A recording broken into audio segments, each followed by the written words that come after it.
श्री सीताराम सरकार की जय। श्री हनुमान जी महाराज की जय।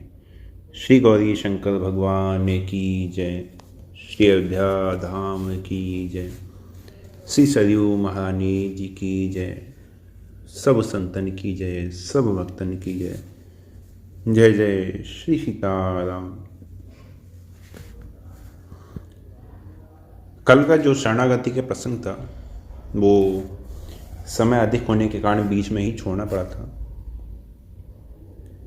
क्योंकि शरणागत भक्त के लक्षण क्या होने चाहिए ये तो बात हो गई थी, लेकिन इन लक्षणों के साथ साथ वैवाहिक जीवन में उसका आचरण कैसा होना चाहिए ये रह गया था। देखिए, कलिकाल है और नहीं कली कर्म न भगति विवेकु राम नाम अवलंबन निकु। कलिकाल में भगवान की कृपा को साधने का जो मार्ग है वो केवल एकमात्र नाम है। वास्तव में कलिकाल में जीव का उद्धार केवल भगवान के नाम, या ये कहें कि केवल भगवान की कृपा से ही हो सकता है, क्योंकि नाम से ही भगवान की कृपा को साधा जा सकता है।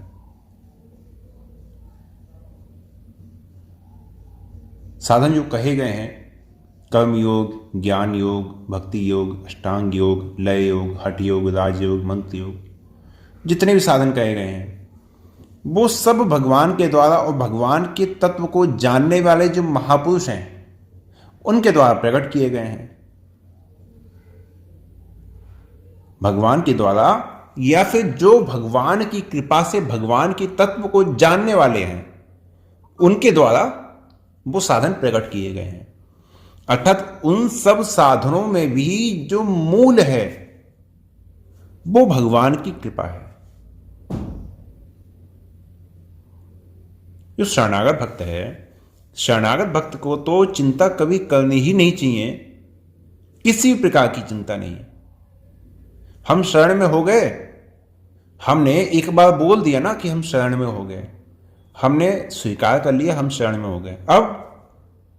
अब भगवान के दर्शन नहीं हुए, मेरा भगवान के चरणों में प्रेम नहीं हुआ, मेरी वृत्तियां शुद्ध नहीं हुई, मेरा आचरण अशुद्ध रहा, मेरा आचरण शुद्ध नहीं हुआ, ये सब बातें मन में नहीं सोचनी चाहिए। इस प्रकार की चिंताएं नहीं करना चाहिए। इस प्रकार की चिंता करने का अर्थ बिल्कुल ऐसे आचरण करना है जैसे किसी बंदरिया का बच्चा अपना आचरण करता है। वो स्वयं ही बंदरिया को पकड़े जाता है, फिर वो बंदरिया चाहे कूदे फांदे किधर भी जाए वो स्वयं पकड़ा रहता है, उसे छूटेगा तो गिर जाएगा। उससे अपनी चिंता खुद होती है कि मैं छूटूंगा तो मैं गिर जाऊंगा। लेकिन शरणागति में भक्त की जितनी चिंताएं हैं वो भक्त को केवल भगवान पे छोड़ देनी चाहिए। अर्थात भगवान दर्शन दें या ना दें, भगवान प्रेम दें या ना दें, भगवान में वृत्तियों को ठीक करें ना करें, भगवान हमें शुद्ध बनाए ना बनाए, ये सब भगवान की इच्छा है। अपनी स्थिति कैसी है? जैसे बिल्ली का बच्चा, बिल्ली जहां चाहे वहां रखते, जहां ले जाए वहां ले जाए। बिल्ली अपनी मर्जी से अपने बच्चों को मुंह में उठाती है और जहां मन होता है वहां ले जाती है। बच्चा क्या करता है? अपने पैर समेट लेता है, मुंह में फंसा रहता है। ऐसे ही शरणागत भक्त संसार की वृत्तियों की ओर से अपना हाथ पैर समेट कर केवल भगवान का चिंतन, केवल भगवान का नाम जप, और बस केवल भगवान की ओर दृष्टि। भगवान का जो विधान है उसमें वो परम प्रसन्न है। वो अपने मन की बात नहीं कहता, वो अपना बार बार मन नहीं लगाता कि ये होना चाहिए, ये नहीं होना चाहिए, दर्शन होना चाहिए, ध्यान होना चाहिए, गुण होना चाहिए, अच्छा होना चाहिए, व्यवहार होना चाहिए। नहीं। आपने कुम्हार देखा होगा, नहीं देखा होगा तो किसी ने सुना भी होगा। कुम्हार क्या करता है? पहले जाता है, मिट्टी लेके आता है, मिट्टी को सर पे उठाकर लेके आता है। ठीक है, अभी मिट्टी का सन क्या है? सर पे उठा के लेके आया। अब आगे कुम्हार की मर्जी। फिर क्या करता है? मिट्टी को गीला करता है, उसे पैरों से रौंदता है। कुम्हार की मर्जी। फिर चक्के पे चढ़ाता है, घुमाता है। कुम्हार की मर्जी। मिट्टी कभी कुछ कहती है क्या कि नहीं नहीं मेरा बस घड़ा बनाओ, या मेरा प्याली बनाओ, या मेरी सुराही बनाओ। मिट्टी की कुछ इच्छा है, उसकी कोई इच्छा है? उसकी कोई इच्छा नहीं है। कुम्हार जो चाहे, जैसा चाहे वैसा उसे रखे, वो कुम्हार की मर्जी है। ऐसे ही शरणागत भक्त, अपनी कोई भी मर्जी नहीं, मन की कोई बात नहीं। भगवान की कृपा को साधने के लिए हम जीवन में साधन करते हैं ना। देखिए भगवान की कृपा कैसे सधती है। शरणागत भक्त अपने जीवन में जितना अधिक निश्चिंत और निर्भय रहेगा, निश्चिंत और निर्भय रहेगा, वो उतना ही भगवान की कृपा को अपने लिए अनुकूल बना लेता है। और जितनी वो चिंता करता है, जितना वो अपना बल मानता है, उतनी ही भगवान की कृपा में बाधा आ जाती है। अर्थात जब शरणागत हो जाता है तो भगवान की ओर से जो विलक्षण और जो अटूट कृपा होती है ना, हमारी चिंता करने से, हमारा अपना चिंतन करने से उस कृपा में बाधा हो जाती है। वो कृपा पे सध नहीं पाती। जैसे सूर्य का प्रकाश सीधा आता है ना, अब सीधा आने की जगह हम क्या करें, छतरी लगा लें, तो क्या होगा, वो प्रकाश में बाधा आ जाएगी ना। बस उसी प्रकार शरणागति भगवान की कृपा को साधने लगती है। लेकिन जहां हमारा अपना बल हुआ, जहां हमारे मन में बात आई, भगवान का दर्शन नहीं हुआ, मेरी वृत्तियां शुद्ध नहीं हुई, मैं पवित्र नहीं हुआ, मेरा आचरण ठीक नहीं हुआ, ये जहां ये सब बातें आ गई, मुझे क्या करना चाहिए, कैसे करना चाहिए, वहां क्या हुआ, वहां भगवान की कृपा में बाधा लग गई।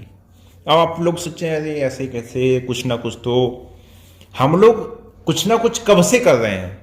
कितना समय हो गया कुछ ना कुछ करते हुए, और कितना समय हो गया ये कहते हुए कि हम शरणागत हैं, और कितना समय ये बीत गया कि नहीं नहीं अभी तो ऐसा नहीं हुआ, अभी ऐसा नहीं हुआ, अभी ऐसा नहीं हुआ। और फिर उसके बाद भी यही शिकायत, नाम का अनुभव नहीं होता, नाम का अनुभव नहीं होता। क्यों? क्योंकि भगवान की कृपा को साधने के मार्ग में आपने अपने बल की, अपनी इच्छाओं की बाधा लगा दी। भगवान को आपने स्वतंत्र थोड़ी छोड़ा है। आपने कहा तो ठीक है कि हाँ हम शरण में हैं, लेकिन उसके बाद भी आपने अपने संसार का ही आश्रय रहा, संसार का आश्रय ले लिया, अपनी वृत्तियों को, अपने बल का आश्रय ले लिया। आप पूर्ण रूप से भगवान के चरणों में समर्पित नहीं हुए।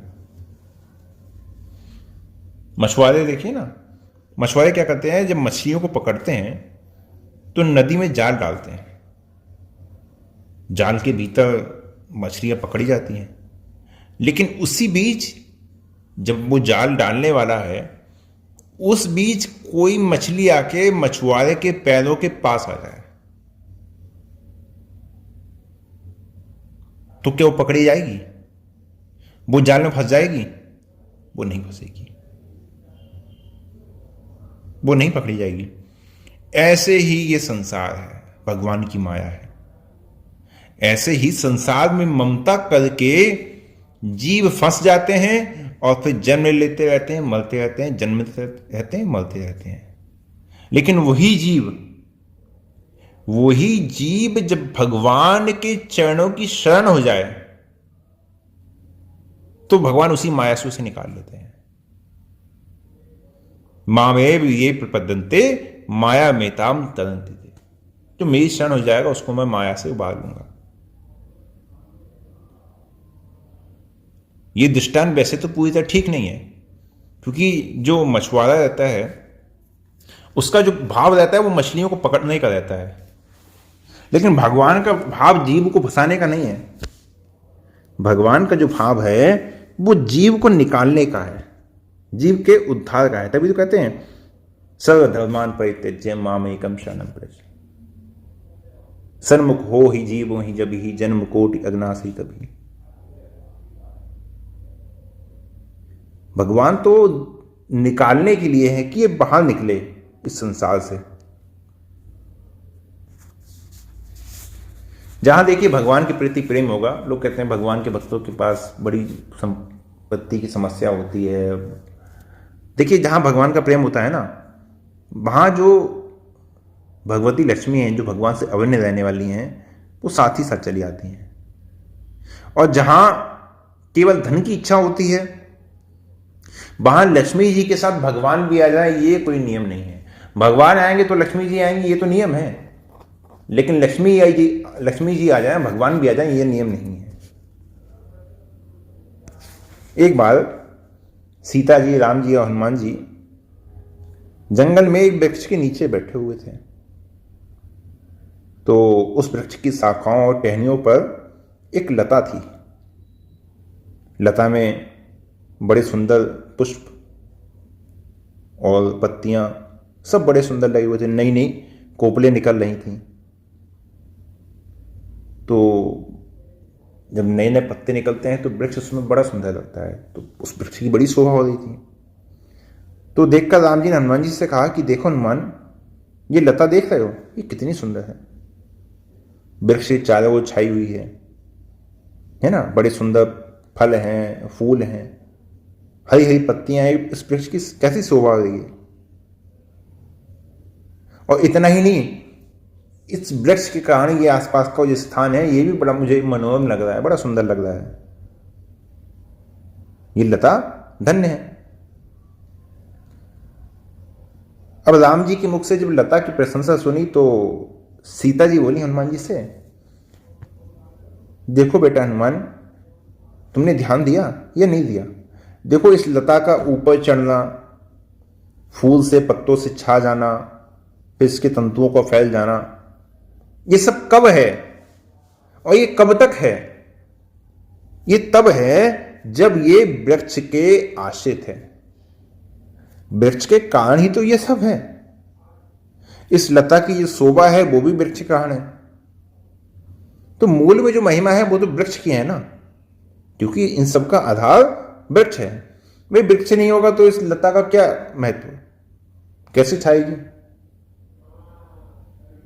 हनुमान जी से कहा कि अब तुम बताओ कि महिमा तो वृक्ष की हुई ना। सेवक सुत पति मातु भरोसे, रही असोच बनई प्रभु पोसे। तो ऐसे ही भगवान और भगवान की शक्ति दोनों ही एक दूसरे की शोभा बढ़ाने वाले हैं। वृक्ष कोपलों की, तंतुओं की, लताओं की शोभा बढ़ाता है और उनसे वृक्ष की शोभा होती है। लेकिन अब कोई तो उन दोनों को श्रेष्ठ कहता है कि पुरुष प्रकृति है ना, सीता जी, राम जी, कोई दोनों को श्रेष्ठ बताता है तो कोई केवल भगवान को श्रेष्ठ बताता है और भगवान की जो अलादनीय शक्ति हैं उनको श्रेष्ठ कोई और बताता है। सबके मन के अलग अलग भाव हैं। लेकिन जो शरणागत भक्त है, दो प्रकार की शक्ति हो गई ना। जैसे हनुमान जी महाराज हैं, हनुमान जी महाराज ने जिस भाव से राम जी की शरणागति को स्वीकार किया है, जिस भाव से वो राम जी की सेवा करते हैं, उसी भाव से जानकी जी की भी सेवा करते हैं ना। उसी भाव से, उसी शरणागति से जानकी जी की शरणागति को स्वीकार किया है। दोनों का ही आश्रय लिया है ना। एक बार एक संत थे, वो हाथ में लाठी लेकर और आगरा के लिए चले, यमुना जी के किनारे किनारे चले जा रहे थे। नदी में उसमें बाढ़ आई हुई थी। तो जैसे साइड में खड्डे होते हैं तो उसमें भी जल भर गया। अब दिखा तो नहीं, तो वो क्या हुआ, वो खड्डे में जाके गिर गए। हाथ से जो लाठी थी वो छूट गई। अब दिखता तो था नहीं। अब अगर तैरने के लिए जाए तो किधर जाए? तो उतने में उनको भगवान की शरणागति की बात याद आई। जो बात मैं आप सभी को कल से समझा रहा हूं, वही बात उन्हें ध्यान आई कि भगवान की शरणागति का सीधा सा अर्थ है कि अपना बल शून्य कर लेना। सेवक सुतपति मातु भरोसे, रही असोच, बिना किसी शंका, बिना किसी संदेह के निशंक रहे, रही असोच। बस यही बात उनके हृदय में आ गई और हृदय में बात आते ही शरीर को ढीला छोड़ दिया और तुरंत क्या हुआ, एक लहर आई और उन्हें गड्ढे से निकाल के तट पर ले जाके छोड़ दिया। ऐसी जगह छोड़ा कि जब उन्हें हाथ से उठने के लिए हुए तो वहीं उनकी लाठी। कौन था ये सब करने वाला? कौन था उन्हें वहां तक पहुंचाने वाला?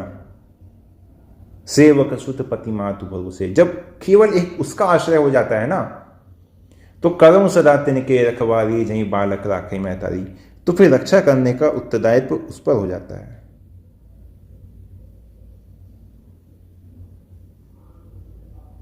भगवान के विधान से जो हो जाए, बस शरणागत भक्त उसी में प्रसन्न है। एक बार जंगल में बहुत सारी भेड़ बकरियां चरने के लिए गईं, तो उनमें से क्या हुआ, एक बकरी चलते चलते एक जगह बहुत सारे वृक्ष थे, टहनियां थी, फैले हुए थे, वहां जाके उल्लू से फंस गई और उनसे निकलने में उसको बहुत समय लग गया। तब तक जितने भेड़ बकरियां थी, है ना, वो सब घर चली गई, अंधेरा हो गया। तो बकरी घूमते घूमते एक नदी के किनारे पर पहुंच गई। वहां उसने देखा कि जो रेत गीली है नदी के किनारे, वहां शेर के पंजों के निशान है। अब शेर और बकरी संबंध तो आप समझ ही रहे हैं ना। बकरी जो है बड़ी भयभीत हो गई। उतने देर में, थोड़ी देर में शेर आया और शेर ने उससे कहा कि तू जंगल में क्यों घूम रही है? तू जंगल में क्यों घूम रही है और किसका आश्रय लेके तू इस समय इस जंगल में घूम रही है? किसके बल पर? तुझे पता नहीं मैं यहां पे हूं?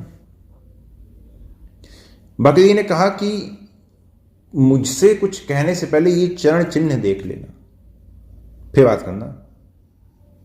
ये जिसका चरण चिन्ह है ना, मैं उसके ही शरण हूं, मैं उसकी ही शरण में हूं। शेर ने देखा, अरे वाह, ये तो मेरा ही चरण चिन्ह है। मेरे चरण चिन्ह की ऐसी शरणागत हो गई। तो बस उस शेर ने बकरी से कहा, अब तुम डरो मत, निर्भय हो जाओ। अब तुम डरो मत, निर्भय हो जाओ।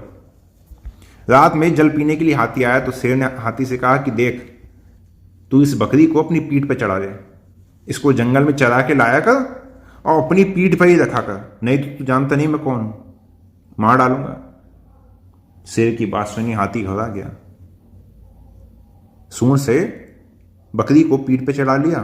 अब बकरी निर्भय, राम नाम जपता हूं कुतुब है। बकरी की भी वही स्थिति, अब निर्भय हो गई। हाथी का, सिंह का, दोनों का आश्रय हो गया। अब हाथी की पीठ पर बैठे बैठे वृक्ष की जो ऊपर की जो कोपले होती थी उनको खाती थी, बड़ी मस्त रहती थी। खोज पकड़ सैठे रहो, धनी मिलेंगे आए, अजिया गज मस्तक चढ़े, निर्भय को पल खाए। ये आश्रय ऐसा है ना कि जो बकरी के समान है ना, वो भी हाथी के मस्तक पर बैठ के नृत्य करता है। नाम की महिमा ऐसी है। ऐसे ही जब मनुष्य भगवान के शरण हो जाता है, भगवान के चरणों का आश्रय ले लेता है, तो जितने प्राणी हैं, जितनी विघ्न बाधाएं हैं, उन सबसे निर्भय हो जाता है। फिर उसको कोई भयभीत नहीं कर सकता, कोई उसका कुछ बिगाड़ नहीं सकता। जो जाके शरणों गए बा कहीं ताकी लाज, जो जिसका शरण गए बाकी ताकी लाज, उसे उसकी लाज होती है। उल्टे जल मछली चले, बहे जात गजराज। शरणागति का बल ऐसा है कि जल की उल्टी दिशा में मछली बहने लगती है और हाथी बह जाता है। क्यों? क्योंकि मछली को जल का आश्रय है।